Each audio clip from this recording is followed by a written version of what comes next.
What will happen? Whoever loses will claim that the election's been rigged. That's the only certainty with this. Yeah, they've got the lawyers ready for it. Anyway, welcome to America. Right, let's talk about Keir Starmer again. I mean, the litany of lies this guy tells, the promises he breaks, it's now becoming almost comical. So, during his campaign to be Labour leader in 2020, one of the cornerstones of this campaign, this leadership campaign, was Keir Starmer's solemn pledge to scrap university tuition fees. Now he's Prime Minister. Not only is he not scrapping tuition fees, he's hiking them from £9,250 a year to £9,535. Quite a lot of money when you're a student. Education Secretary Bridget Phillipson, a very dangerous woman in my view, doesn't like free speech. She announced in July, and I quote, Labour has no plans to increase tuition fees. Guess what's happened? They've increased tuition fees. They're just liars. This is outrageous. Yeah, I mean, I tried to frame it earlier by saying it's misinformation, and I got rid of that, and I thought it was disinformation. But actually, you're right, it's just lying. It's false advertising. I mean, yes. You know, remember back in the coalition year, just before that, Nick Clegg, remember him? Yes, I do. He got in trouble with his own party, and a lot of his supporters for suggesting the same thing and pledging the same thing. And then that obviously went a little bit south during the coalition. But going back to Labour, there's a number of these things. You know, their poll ratings are tanking for many, many different reasons. I think most of it is to do with Starmer's actual approach, that sanctimonious, pole-faced sort of hypocrisy that he has. But it's also to do with the false advertising of what they said before the election compared to what's happening after the election. So they have basically lost the trust of pensioners. They have lost the trust of farmers. They've lost the trust of the small business community. And now they have lost the trust of students. And with this one, they can't frame students as sort of far-right extremists who are complaining about this. They've lost a lot of their core votes.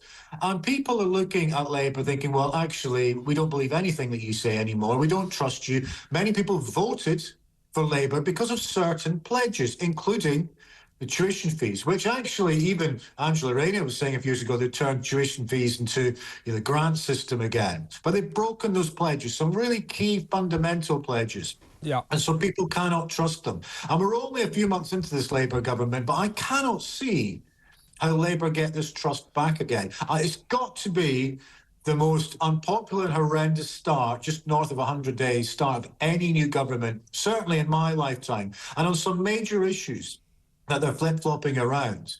But I cannot see how they're going to get that voter support back, combined with a lot of the policies that they're doing are really, really punishing communities. And that's ultimately what I think this Labour government's about. They are basically sacrificing the well-being of millions of people and lots of different communities on the altar of the unions and the public sector pay, and also net zero corporations. Yeah.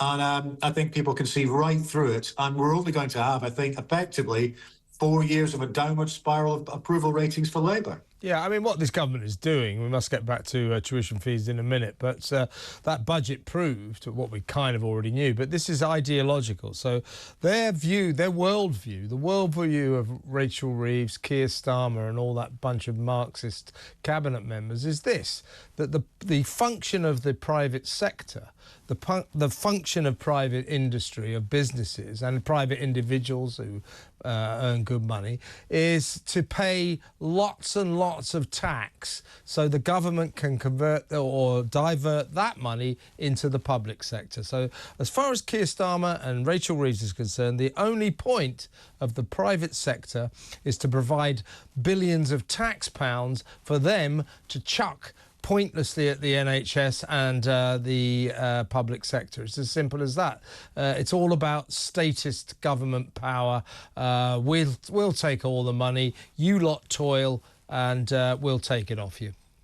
But you don't grow your way by high taxation of small businesses. You know, there's building blocks to society and the economy and, prosperities and national confidence. And by hammering small and medium enterprises in the farming community, but also hammering what was some of their traditional voters students, and also, right at the start, pensioners. What they're doing is effectively a new version of austerity. It's austerity on anything that isn't public sector. Yeah. We need to call it austerity as well, because we're trying to get away from this thing that at the end of austerity. It's not. It's just a different type of austerity. Austerity is austerity. It's effectively tightening the belt on the public, different communities. So the Tories had years of austerity on the public sector, but this lot are having austerity on everything else to fund the public sector. Yeah, and to get back to tuition fees in terms of universities, I mean, it's too late to do anything about it now, but I think it's Tony Blair's notion, that 50% of all kids should go to university, was a big mistake. I mean, when I went to university, because I'm very, very brilliant, I think it was like 2.5% of kids left school to go to uni. Very, very few went to university. And changing that system into the majority of kids going.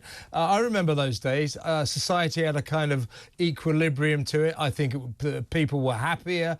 Lots of kids went into, professions and trades, and so now they all go to university and they do sort of, PhDs in babysitting and David Beckham and God knows what, and media studies, and then they wonder why they can't get a job when they come out. So universities have just turned into huge businesses, and apparently, they're worried that 40% of universities will slump into financial deficit this year. Well, maybe if they stop paying the vice-chancellors all about £750,000 a year each and giving them free houses and free cars and free staff, that might help. But generally speaking, I just think far too many kids are going to university. It's not a great idea.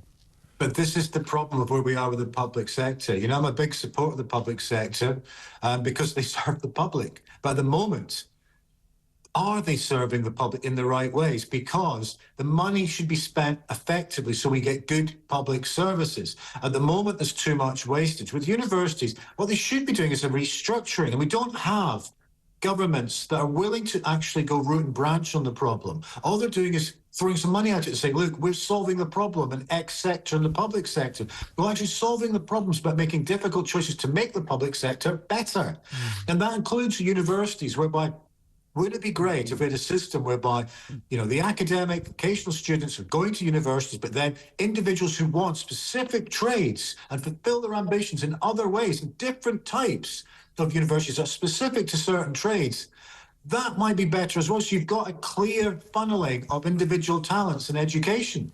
But instead, what's happening, they're ratcheting up prices, and ultimately, the students are the ones that will pay. Yeah. They're going to be saddled with even more debt.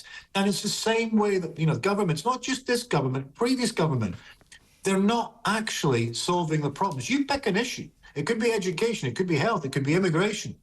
They're not solving the problems. They're claiming they're doing stuff, but actually because they're not addressing the problems and then coming up with action, they're creating bigger problems. Yeah. And until governments who actually make some serious decision about reform of various aspects of the public sector, then the problem will continue. A perfect example of that is local authorities. I know they've been defunded, obviously, through the age of austerity under the Tories, but some of the debts that are attached to local authorities are also attributed to the PFI era that was largely kick-started by Blair. Yeah. And they're ratcheting up huge debts. Yeah. And so we have this huge problem of a mountain of debt in our public sector in all different areas. And until governments address that properly and actually make them more, in terms of fit for purpose or function, the problem's just going to continue. Yeah, but the Labour won't reform the public sector. Labour will just chuck more and more money at it and not improve it in any way. By the way, I really shouldn't have gone to university. I should have done a trade, learned plumbing, so I could have made some real money in life.